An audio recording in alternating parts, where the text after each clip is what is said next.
Hello candidates, I am going to dictate you a passage from Progressive Magazine. So please get ready for the dictation. The dictation will start after 15 seconds.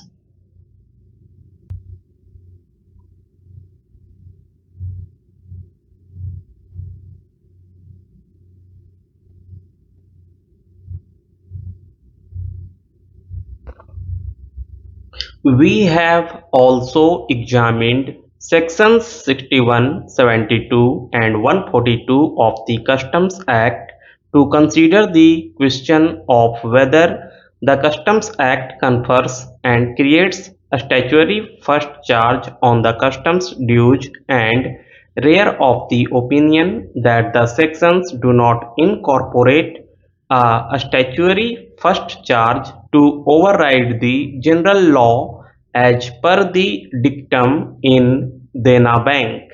The provisions of the Land Revenue Enactment applicable in the present case have not been relied upon by the respondents, in which event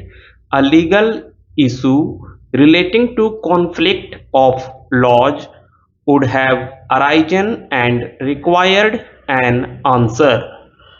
The provisions in the Customs Act do not in any manner negate or override the statutory preference in terms of Section 529A of the Companies Act, which treats the secured creditors and the workmen's dues as overriding preferential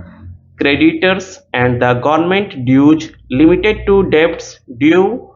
and payable in the 12 months next before the relevant date, which are to be treated as preferential payments under Section 530 of the Companies Act but are ranked below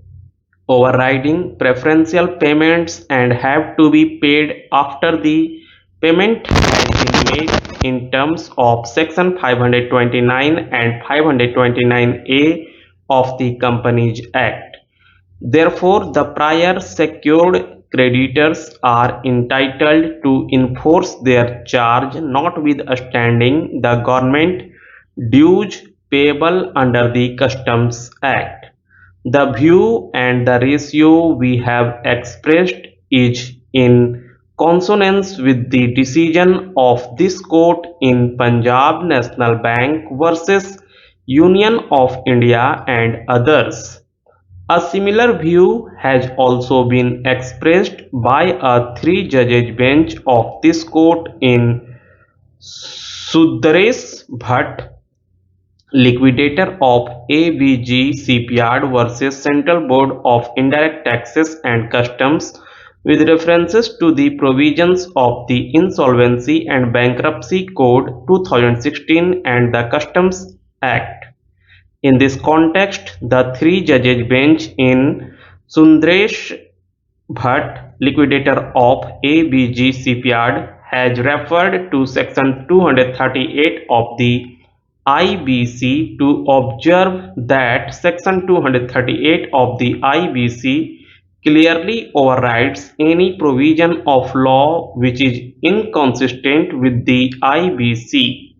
This judgment has also made reference to Section 142A of the Customs Act, which reads to make recovery consistent to the other laws enforceable under the Nations Act, enforceable as such in the country, notwithstanding anything to the contrary contained in any central act or a state act,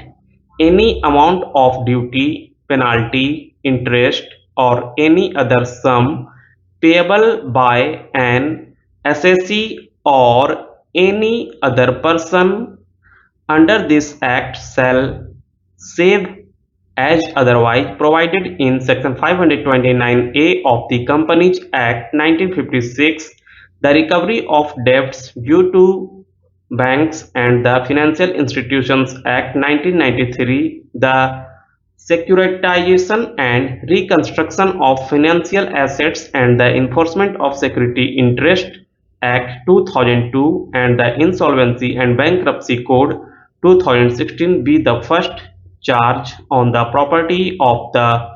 assessee or the person as the case may be. Section 142A of the Customs Act was inserted by Act 8 of 2011 with effect from 8th April 2011. It does not apply to the present litigation. Section 142A of the Customs Act protects and ensures that the dues under the Customs Act do not in any way affect the rights of third parties under Section 529A of the Companies Act or rights of the parties as per provisions of the Recovery of Debts Due to Banks and the Financial Institutions Act 1993, the Securitization and Reconstruction of Financial Assets and the Enforcement of Security Interest Act 2002 and the IBC. Read in this manner, it is clear to us that the provision of Section 142A of the Customs Act, insofar as it protects the rights of overriding preferential creditors governed and covered by Section 529A of the Companies Act, is clarifactory and declarifactory in nature and does not lay down a new dictum or confer any new right as far as the present case is concerned. However, the enactment of Section 142A of the Customs Act does confer or create a first charge on the dues payable under the Customs Act, notwithstanding provisions under any central act, but not in cases covered under Section 529A of the Companies Act and the IBC. Section 142A of the Customs Act, post its enactment, would dilute the impact of Section 530 of the Companies Act, which had